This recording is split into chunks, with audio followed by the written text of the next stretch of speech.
말씀을 높이는 의미에서 우리 일어나셔서 22장 9절과 10절 읽겠습니다. 자, 우리 다 찾으셨으면 함께 읽겠습니다. 시작. 그러나 주는 곧 나를 태에서 꺼내신 그분이시니 내가 내 어머니의 젖가슴에 있을 때에 주께서 나로 하여금 소망을 갖게 하셨나이다. 내가 태에서부터 주께 맡겨졌으며 내 어머니 배 속에서부터 주는 나의 하나님이시니이다. 아멘. 말씀에 기도하시겠습니다. 하나님 감사합니다. 오늘 다윗의 이 시를 통해 또 저희들의 삶을 보고자 합니다. 이 다윗이 주님과 함께 고난을 당하는 그런 삶을 통해 그 가운데 주님께 부르짖었을 때 주님이 응답하시는 장면입니다. 하나님께서 이 말씀을 통해 저희들을 또한 어떻게 사방에서 고난이 올 때 어떻게 이겨내야 하고 어떻게 극복해야 하는지를 가르쳐 주옵소서. 그래서 주님의 그 완전하신 방법과 길로 저희들이 사는 저희들의 삶으로 주님 결단하는 시간 되게 인도해 주옵소서. 주님께 모든 이 시간을 맡깁니다. 주님 홀로 영광 받으시고 또 저희들에게 말씀해 주옵소서. 예수님의 이름으로 기도드립니다. 아멘. 앉으시겠습니다. 오늘 오후 제목은 내가 어머니의 태와 젖가슴에 있을 때 소망을 갖게 하신 분입니다. 자, 다윗은 큰 고통 가운데 있었습니다. 자신의 하나님마저도 멀리 떠나 계신 것처럼 느꼈어요. 심지어 하나님이 자신을 버린 것처럼 느꼈습니다. 다윗은 큰 고통과 괴로움 가운데서 쓰러지려 했어요. 그러나 그는 자신의 하나님을 부르면서 그분에 관한 기억을 더듬었습니다. 그리고 그에게 생각났던 그 생각은 자신의 어떤 육신을 기쁘게 하는 것이 아니라 또 자신의 욕심에 따른 그런 기억도 아니었습니다. 다윗은 자신이 태어났을 당시에 대한 기억을 떠올렸습니다. 자신이 이 고통이 가득한 이 지상에 태어났다고 해서 자신의 부모를 탓하려고 또 스스로 그렇게 상기시킨 것이 아니었습니다. 고통 속에서 그는 자신이 이 땅에 태어난 일로 인해 자신의 하나님을 떠올렸던 거예요. 그리고 주 하나님을 찬양했습니다. 자신의 어머니의 그 태 안에 있을 때, 그리고 자신의 어머니의 젖가슴에 있을 때 결코 그것이 저주가 아니라 복이었기 때문입니다. 왜냐하면 다윗뿐만 아니라 우리 사람이라면 우리가 우리 자신이 이 땅에 태어났을 때 한번 생각을 해본다면 그 태어난 일이 아무 까닭 없이 뚝딱 생긴 그런 일이 아니기 때문입니다. 여러분 어떤 과학자들이 말하는 그 빅뱅 이론, 그것으로 하나님께서 세상을 만들지 않으셨습니다. 나아가서 우리 사람도 그렇게 우연으로 만들지 않으셨어요. 그런 방식으로 우리가 태어나도록 하지 않으셨다는 거예요. 여러분 오직 창조주 하나님의 생각으로 그분의 생각으로 그렇게 하셨던 겁니다. 하나님은 다 생각이 있으셨고요. 그 생각대로 모든 것을 만드셨고 지으셨습니다. 여러분 다윗은 자신을 태어나게 하신 하나님의 그 생각에 대해서 그가 찬양하는 장면이 오늘 본문에 나오고 또 더 자세하게 시편 139편을 통해 우리는 그 장면을 볼 수가 있어요. 자, 우리 시편 139편으로 가보겠습니다. 주께서 내 콩팥을 소유하셨으며 내 어머니 태에서 나를 덮으셨나이다. 내가 주를 찬양하리니 내가 두렵고도 놀랍게 만들어졌나이다. 주께서 행하시는 일들이 놀라움으로 내 혼이 그것을 매우 잘 아나이다.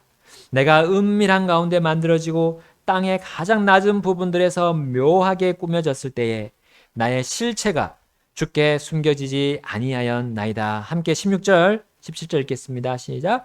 주의 눈이 아직 불완전한 나의 실체를 보셨으며 계속해서 형성된 나의 모든 지체들이 주의 책에 기록되되 그것들 중에 아직 하나도 존재하지 않았을 때에 기록되었나이다. 오 하나님이여, 주의 생각들이 또한 내게 어찌 그리 보배로운지요. 그것들을 합친 것이 어찌 그리 큰지요. 아멘. 여러분, 지금 각종 영상 기기를 통해서 엄마의 그 속을 이렇게 찍습니다. 그리고 거기에 대한 또 뭐 컴퓨터 그래픽 또 많이 이렇게 자료들이 많이 공개가 되어 있어요. 그것을 보면 정말 그 정자와 난자의 만남으로부터 이제 세포가 분열되는 과정, 그리고 몸과 그런 장기들이 막 이렇게 만들어지는 장면을 보면 정말 신기합니다. 기이하고 놀랍지 않습니까? 여러분, 다윗은 마치 그 장면을 보고 있는 것과 같이 여기에 묘사하고 있어요. 자신이 어머니 태에서 두렵고도 놀랍게 만들어졌다고 증언했습니다. 심지어 자신이 아직 사람답지 않은 그런 불완전한 실체였을 때, 그러니까 이게 세포였을 때조차도 하나님이 그 생명체로, 그것을 생명체로 보시고 그것이 사람임을 보증하는 모습을 보여주셨어요. 심지어 주의 책에 그 지체들이 기록되었다라고 했어요. 자기가 그 몸이 형성되지도 되기도 전에 다 그것이 기록되어서 주의 책에 정립이 되어 있다는 거. 여러분, 이것은 하나님께서 사람의 몸에 대한 완전하고 완벽한 설계도를 가지고 그렇게 지으셨다는 거예요. 그렇게 생명을 지금도 주고 계신다는 겁니다. 여러분, 이거 사람이 도저히 이것을 밝힐 수가 없고 알아낼 수도 없어요. 그만큼 이 사람의 몸의 신비로움이 너무나 놀랍다는 거예요. 얼마나 크고 보배롭다는 거를 이 다윗이 증언하고 있습니다. 이 하나님의 그 생각, 그 하나님의 설계가 얼마나 위대하냐라고 하면서 찬양했던 거예요. 자, 그럼에도 이 사람들이 어떤 일을 벌이고 있습니까? 낙태죄를 폐지하려 합니다. 이미 어느 정도는 폐지가 되었죠, 우리나라도. 여성의 인권보다 여러분 생명이 더 귀하지 않습니까? 그들은 생명을 도대체 무엇으로 바꾸려고 하는지 참 의혹이 많이 됩니다. 여러분, 사람은 아메바, 전부 다 눈에 보이지도 않는 그 하나 단세포 생물인 아메바 하나도 한 마리도 만들 수 없잖아요. 그럼 하나님의 생각과 계획, 설계가 없이 어떻게 우리가 만들어질 수 있습니까? 여러분, 사람이 어찌 생명에 관해서 정확하게 논할 수가 있냐 말입니까? 여러분, 우리 계속 이게 기상 변화도 매일매일 순식간에 바뀌잖아요. 기상청이 뭐 예보를 해도 맞지 않습니다. 도저히 맞출 수가 없어요. 여러분, 기상청이 뭐 하나님입니까? 기상청에다가 뭐 왜 너희들 똑바로 못하냐 뭐 말할 필요도 없어요. 사람이 원래 그렇습니다. 사람이 아무것도 몰라요. 한 치 앞도 모르는 것이 사람입니다. 그런데 함부로 생명에 손을 대려 하는 거, 여러분, 이거는 하나님의 큰 어미하신 심판 속에 있음을 우리는 생각하지 않으면 안 되는 존재가 우리 사람이에요. 낙태죄를 계속 폐지하려는 시도, 이것은 인간의 창조 질서를 뿌리째 뽑으려는 그 근간을 흔드는 행위입니다. 바로 결국 무엇을 목적으로 이 일을 하고 있습니까? 이 가정, 사람들의 최소 단위, 최고의 그 가장 근본적인 단위인 이 가정을 해체시키려는 목적이라고 저는 믿습니다. 다윗은 자신의 몸과 생명에 관한 하나님의 생각과 그 설계가 이 가정 안에서부터 연결되어 있음을 간증했던 거예요. 그것이 어머니의 그리고 어머니의 젖가슴으로 보여주고 있는 거예요.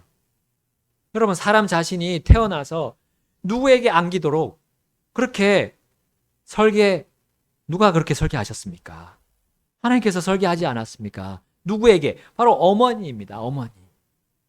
그리고 그것이 가장 잘 드러나는 것이 태와 젖가슴이라는 거예요. 그럼 하나님은 남자에게 젖가슴을 주지 않으셨어요. 여자에게 주셨습니다. 그것은 여자가 어머니가 되어서 자신의 젖가슴으로 자신에게 태어서 난 아기를 먹여야 한다는 그 방식을 하나님이 생각하시면서 설계하셨던 거예요. 그게 창조주의 생각이지 사람의 생각입니까? 그것이. 누가 이 생각을 깨려고 합니까? 누가 이 당연한 원리를 어기고 이 법칙을 내 법칙보다 이 원리와 법칙보다 자신의 기호와 자신의 권리를 내세우려고 하는 겁니까? 이들은 도대체 누구입니까? 그것이 하나님이 주시는 생각입니까? 아니죠. 그 반대입니다. 마귀가 주려는 생각이에요. 마귀는 이렇게 하나님의 원리와 법칙을 사람들의 기호를 더 높여서 사람들의 권리를 더 높여서 바꾸려 합니다. 그래서 가정을 망치고 그리고 생명을 없애려고 하는 그런 강도, 도둑이 이 마귀 사탄 아닙니까? 여러분, 다윗은 이렇게 하나님의 생각과 말씀과 창조 질서를 뒤엎으려는 그런 사람들로부터 사실은 핍박을 받고 있었던 거예요. 그 고난을 당하고 있었던 겁니다. 그 사방에서 오는 모든 고난이 그렇게 하나님의 질서를 뒤엎으려는 사람들, 그리고 마귀로부터의 그런 고난, 공격을 받고 있었던 거예요. 하나님의 생각이 들어있는 이 성경 말씀보다 자신의 생각에 따라서 자신의 말을 높이는 그 불경건한 사람들에게서 다윗은 고통을 받고 있었습니다. 왜 그가 원수로부터 고난을 당하고 이렇게 고통을 당하면서 갑자기 자기가 태어난 것, 이 태어난 사실을 기억에 떠올렸을까요? 바로 그가 사람의 기원으로 돌아가야만 그가 이 고난을 이기는 힘의 그 원천도 거기서 발견할 수 있었기 때문입니다. 바로 하나님의 생각, 이 바로 자신의 그 생명의 시작에 그때부터 시작할 때부터 있었으므로 자신이 태어날 때부터 그 하나님의 생각이 있었으므로 그는 이 죽을 것과 같은 그런 고난의 시기에 생명을 다시 회복할 수 있는데 큰 도움이 될 수 있었기 때문이었어요. 그러니까 그의 생각이 하나님이 성령님을 통해서 주신 생각이에요. 그러면서 자기가 태어난 그 시절로 다시 돌아가 보았던 겁니다. 그렇게 돌아가 보니까 하나님이 자신을 그렇게 인도하신 거예요. 자신을 그렇게 태어나게 하셨고 어머니의 젖가슴에 있도록 하신 거였던 겁니다. 그러면서 거기서 그는 무엇을 얻었습니까? 소망을 발견했던 겁니다. 오늘 본문에 나오죠? 자, 22편 다시 읽어보겠습니다. 22편 9절 시작. 그러나 주는 곧 나를 태에서 꺼내신 그분이시니 내가 내 어머니의 젖가슴에 있을 때에 주께서 나로 하여금 소망을 갖게 하셨나이다. 아멘. 여러분, 고난과 고통이 올 때는 소망이 있습니까? 소망이 생각이 납니까? 날 수가 없어요. 네. 그러나 하나님은 그가 태어났을 때로 그의 기억을 다시 떠올려서 소망을 갖게 했던 겁니다. 그런데 소망은 그 어머니의 태도 아니고 사실 그 어머니의 젖가슴도 아닙니다. 그에게 소망을 갖게 하신 분은 주 하나님이셨어요. 왜냐하면 그 방식을 설계하시고 생각하시고 설계하시고 그리고 실행하도록 하신 분이 하나님이셨기 때문입니다. 여러분, 우리는 이 세상에 살아갈 때 우리를 살아갈 수 있게 하는 그 주관자 하나님을 결코 잊어서는 안 됩니다. 우리가 고통 고난 당할 때 바로 이분을 기억할 수 있도록 우리 하나님 성령님은 계속 인도해 주시는 거예요. 우리가 가족과 함께 이렇게 살아갈 수 있는 형편 또 있고요. 어떤 분은 홀로 또 살아갈 수 있는 형편이 있어요. 그러나 그 어떤 형편이라 할지라도 살아갈 수 있는 그것에 우리는 감사해야 됩니다. 그것이 아무 이유 없이 아무 목적 없이 그렇게 된 것이 아니에요. 그것이 그냥 시간의 흐름 속에 우리가 그냥 젖어가는 거가 아닙니다. 흘러가는 게 아니에요. 그래서 뭐 어떤 사람들이 나는 죽지 못해, 나는 그냥 산다. 죽지 못해 사는 거다. 그런 식의 말은 우리 하나님을 나의 하나님이라고 부르며 고백하는 사람의 입에서 나오면 안 됩니다. 여러분, 고통 중에도 내가 지금 살아있다는 거, 그리고 고난 중에서도 내가 하나님을 바라보면서 소망을 가질 수 있다는 것, 이것 자체가 복이에요. 우리가 복을 이미 받은 겁니다. 그래서 우리 창세기 49장 25절에 11번째 아들 요셉에 대한 이 야곱의 그 아버지 야곱의 축복을 보면 우리가 이거 우리가 태어난 것 자체가 복이라는 걸 우리는 볼 수 있어요. 창세기 49장 25절 우리 찾아서 같이 읽어보겠습니다. 그것은 곧 내 아버지의 하나님으로 말미암나니 그분께서 너를 도우실 것이요 또 전능자로 말미암나니 그분께서 내게 복을 주시되 위로 하늘의 복과 아래 놓인 깊음의 복과 젖가슴의 복과 태의 복을 주시리로다. 아멘. 여러분, 야곱이 이집트로 내려갔을 당시였습니다.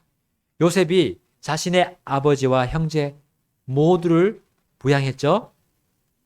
마치 하나님께서 온 세상과 온 세상 사람들, 온 가족들에게 이름을 주신 그 하나님이 그 모든 사람들을 부양하고 계신 것을 이렇게 요셉의 모습을 통해 보여주고 계시는 거예요. 여러분, 이 사실은 사람이 아무것도 모를 때, 그리고 가장 위험할 때, 가장 도움이 필요할, 연약할 때 하나님으로부터 극진한 돌봄을 받았음을 말합니다. 그때가 언제입니까? 사람에게서 가장 위험하고 가장 연약할 때, 도움이 필요할 때가 언제입니까? 바로 사람이 태 안에 있을 때 아닙니까? 그리고 태에서 나올 때고요. 그리고 젖먹이로 자랄 때, 어머니로부터 극진한 돌봄을 통해서 사람들은 누구나 하나님의 복을 받았다는 거, 그거를 인식한다면 우리가 어떤 고통이 와도 소망이 있다는 것을 발견하게 될 것입니다. 여러분, 이것은 사람이 억울하고 피치 못하는 고난, 고통을 극복할 수 있는 한 가지 비법이기도 합니다. 다윗과 비슷한 고통, 즉 자신이 잘못하여 받은 벌이 아니고 잘해서 받은 고난을 당한 자들 중에 바로 욥도 거기에 있었습니다. 그는 자녀들과 종들 그리고 재산을 다 잃어버렸습니다. 그런 가운데서도 그는 한 가지 생각한 게 있어요. 한 가지 생각한 것이 있어요. 욥기 1장 21절에 이렇게 말합니다. 이르되 내가 내 어머니 태에서 벌거벗고 나왔은즉 또한 벌거벗은 채 그리로 돌아가리라. 주신 분도 주시어 가져가신 분도 주시니 그 주의 이름이 찬송을 받을지어다. 아멘. 여러분, 하나님께서 모든 것을 부양하시고 그렇게 모든 가정도 부양하심을 확신하면서 나아가는 사람들 어떻게 합니까? 이렇게 생각할 겁니다. 나는 원래 아무것도 없었어. 그리고 아무것도 가져가지 못해. 그러나 나는 주 하나님이 계시는 거야. 하나님이 나와 함께 계시는 거야. 하고 그 처지를 자신의 처지, 어떤 처지라도 받아들일 수 있다는 거예요. 그러나 자신의 기원이 하나님께 있음을 믿고 확신했다고 그 고난과 고통이 곧바로 끝나지는 않습니다. 끝나면 좋겠는데 그렇진 않아요. 그 고난과 고통을 이겨내고 극복해야 하는 과정도 반드시 필요하다는 거 우리는 알아야겠습니다. 다윗이 그러했고요. 욥도 그러했습니다. 그 고난과 고통을 하나님께서 정한 시간 동안 그들은 계속 받아야 했어요. 하나님께서 그렇게 허락하신 이유 중에 하나는 우리가 그러한 고난과 고통이 왔을 때 그들의 본을 따라가면서 배우도록 함입니다. 그들도 그렇게 배웠고요. 우리도 그렇게 배우도록 함이에요. 특히 그 무엇보다 그 배울 게 뭐가 있겠습니까? 그 최고의 고통을 당하신 우리 주 예수님을 배우도록 함입니다. 우리 주 예수님이 당하신 고난과 고통이 얼마나 극심했는지, 나를 위해서 받은 그 고통이 얼마나 극심했는지를 보도록 함입니다. 우리 지난 시간에 그 부분을 봤습니다.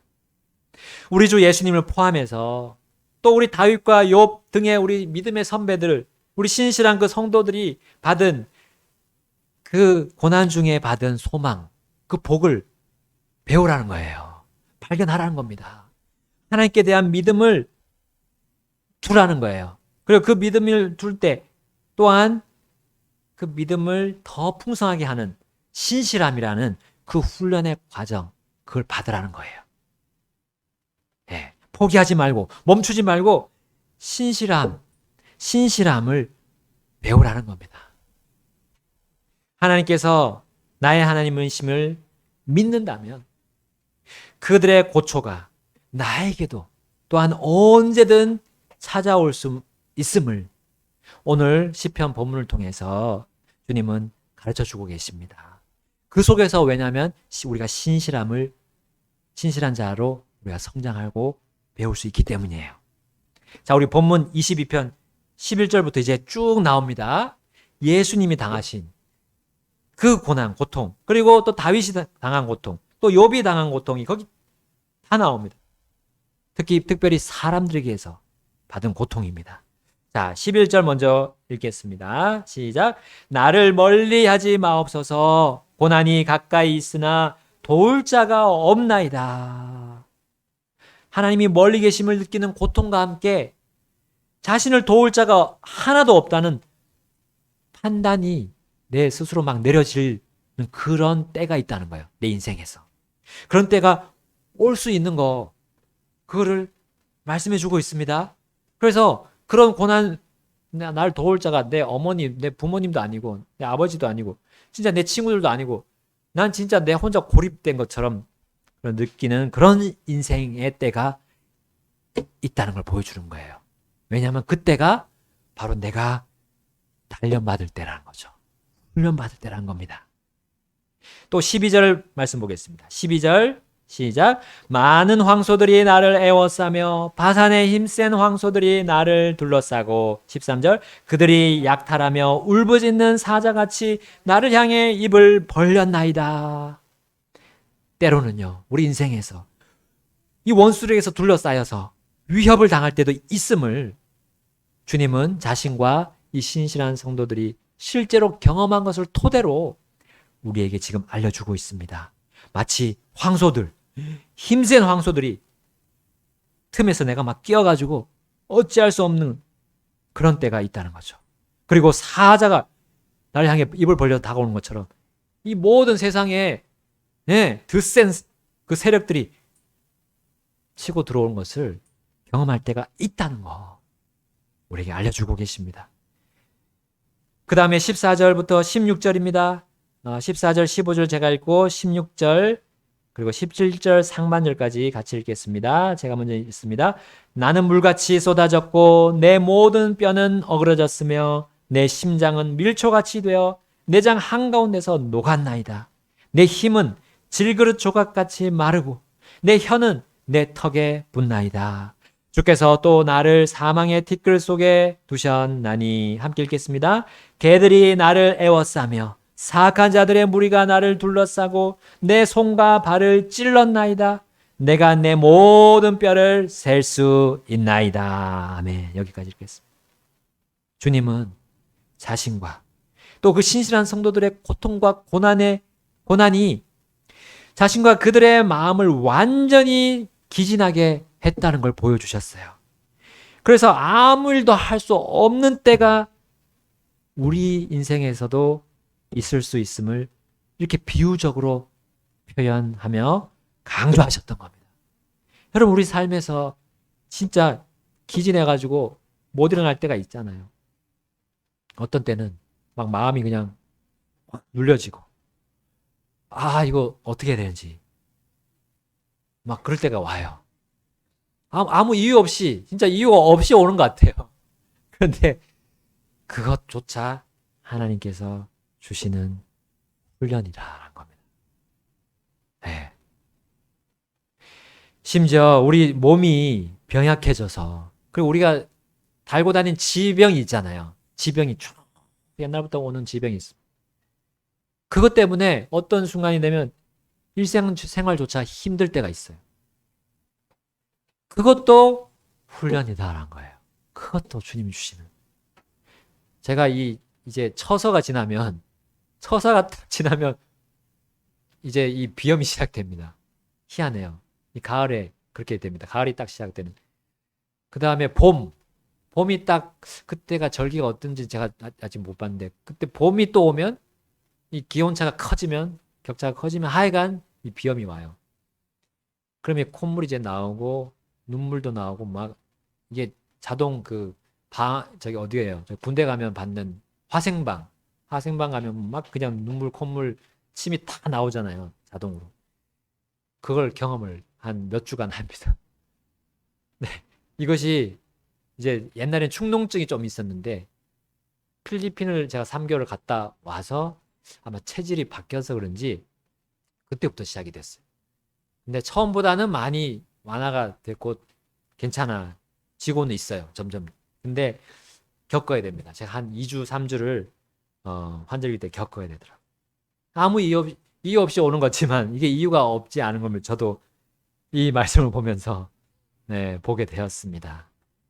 네. 입이 마르고요. 진짜 이게 여기 나온 것처럼 혀가 턱에 붙는 그 느낌이 있어요. 그리고 특별히 우리가 감기, 독감 심하게 걸렸을 때, 뭐 코로나도 이제 감기, 독감 그거니까 걸렸을 때 보면 진짜 여러분 걸려보신 분은 알지만 밤에 잠을 못 잡니다. 밤에 잠을 못 자요. 그 정도로 완전히 말라요. 완전히 코하고 입이 완전히 마릅니다. 제가 옛날에 그 독감 심하게 걸렸을 때 그랬거든요. 그것이 왜 그렇게 오는가? 네. 일상생활조차 힘든 것이 왜 오는가 생각해보면 내가 만약에 다른 어떤 잘못을 주님 앞에 죄를 범하거나 잘못을 하지 않은 이상 그것은 나를 단련하시는 하나님의 또 섭니다라는 거 우리는 기억하시면 되겠습니다. 그러면요 우리가 그것을 더 잘 견디는 힘을 받게 되는 거예요. 자, 우리 본문 다시 22편 17절 하반절을 한번 읽어보겠습니다. 17절 하반절 시작. 그들이 나를 쳐다보고 노려보며 자기들끼리 내 옷들을 나누고 내 겉옷을 놓고 제비를 뽑나이다. 여러분 이거는 주님과 자신의 신실한 성도들이 이와 같이 철저하게 사람으로부터 이렇게 버림받을 수 있음도 주지시켜 주시는 또 하나님의 모습이에요. 주님의 모습. 여러분 혈통 또 우리 사회 혹은 국가 안에서 이 사람답게 살 수 없을 정도로 이렇게 사람답게 살 수 없어 우리 것을 빼앗아가고 하는 그런 국가들이 있습니다. 지금도 공산권 국가 혹은 뭐 이슬람 세력이 강한 그런 이슬람의 근본주의 그런 국가들이 있잖아요. 중동권 특히 중동권에 거기는 심지어 혈통 또 완전히 잡아서 예수님 믿나 그러면 어떻게 해요? 완전히 내치거나 심지어 죽일 수도 있습니다. 재산을 몰수할 수 있어요. 주님을 믿는 믿음 때문에 그들은 생명을 장담할 수 없는 지경에 몰려있고 있지 않습니까? 왜 그런 고통을 그들에게 주십니까? 네, 바로 이겁니다. 예수님과 믿음의 선배들 모습을 통해서 신실함을 배울 수 있도록 하시는 거죠. 인류 역사상 가장 큰 고난을 당하신 그리고 가장 큰 고통을 당하신 우리 주 예수님을 우리 구주로 믿은 자들은 주님이 겪으신 그 가장 큰 고통을 받지는 않아요. 바로 그 고난, 고통이 뭡니까? 하나님 아버지와 관계가 끊어지는 거예요. 그것은 우리 주님의 자녀들이 결단코 받지 않습니다. 그러나 그분과의 교제는 끊어질 수 있어요. 관계는 끊어질 수 없지만 교제는 끊어질 수 있다라는 거죠. 그분과 하나님과 관계가 서먹서먹해집니다. 네. 어떻게 하면 그렇게 교제가 끊어집니까? 바로 이와 같이 주님과 신실한 성도들이 당한 훈련과 이 고난 이것에 내가 참여하기를 원치 않으면 그 교제가 서먹서먹해지다가 그리고 계속 그렇게 참여하지 않으면 끊어질 수도 있다는 거예요. 아버지와의 교제가 끊어지면 그 자녀가 성장할 수 있습니까? 자랄 수 없습니다. 그분께서 공급하시는 영의 양식을 얻지 못하기 때문이에요. 여러분 위와 같은 오늘 본문에 나온 같은 그런 고난들을 일부러 얻으려고 할 자녀들은 없을 겁니다. 그 고통이 일부러 내가 참여하려고 하는 사람은 없을 거예요. 그러나 사람들로부터 받는 이 고난들이 올 때 결코 받지 않으려고 애쓰지 맙시다. 받아들입시다. 그 훈련의 시기를 우리 예수님과 신실한 성도들처럼 받아들인다면 우린 주님과 더 가까워질 것이에요. 그리고 신실하다는 주님의 칭찬을 주님 앞에 갔을 때 받게 될 것입니다. 그리고 이 세상에 살면서 우리는 하나님 아버지를 더욱 알게 되고 우리 아들 하나님이신 주 예수 그리스도를 더욱 알게 될 겁니다. 그리고 하나님의 영이신 성령님과 함께 이 땅의 좁은 길이지만 고난의 길이지만 그 길을 가는 발걸음이 무겁지는 않을 거예요. 가벼울 겁니다. 왜냐하면 그분께서 우리를 업고 가시기 때문이에요. 업고 가실 것이기 때문입니다. 삼위일체 하나님의 은혜와 긍휼이 바로 나를 업고 갈 것이에요. 그리고 하나님의 사랑이 나를 업고 갈 것입니다. 그리고 내가 그 사랑을 날마다 경험할 겁니다. 그리고 나는 날이 가면 갈수록 내 겉사람은 썩어 없어지지만 내 속은 날마다 새롭다는 간증을 하게 될 것입니다. 우리 믿음의 선배들처럼 하게 될 것이에요. 그리고 다음과 같은 부르짖음에 응답하시는 우리의 부르짖음에 응답하시는 주님의 음성을 듣고 주님을 기쁘게 찬양할 것입니다. 자, 우리 시편 22편 19절부터 22절을 보겠습니다. 19절부터 22절 제가 먼저 읽습니다. 그러나 오 주여 주는 나를 멀리하지 마옵소서. 오 나의 힘이시여 속히 나를 도우소서.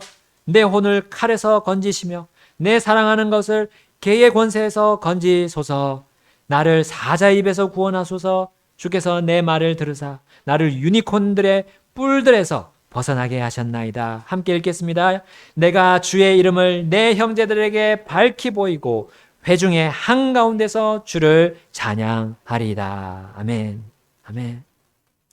세상 모든 사람들을 어머니의 태 속에서 자라나게 하신 하나님을 우리가 이와 같이 찬양합시다. 어머니의 태 속에서 꺼내신 하나님을 높이시다. 아기가 어머니의 젖을 찾아 빨게 하신 하나님 앞에 더욱 나와서 모여서 경배합시다. 그분의 놀랍고 기이한 그 완전한 생각과 지혜와 명철을 찬송합시다. 하나님은 특히 자신의 백성을 어떻게 태어나게 했으며 지금 어떻게 하고 계시고 또 어떻게 건지실지 말씀하셨기 때문이에요.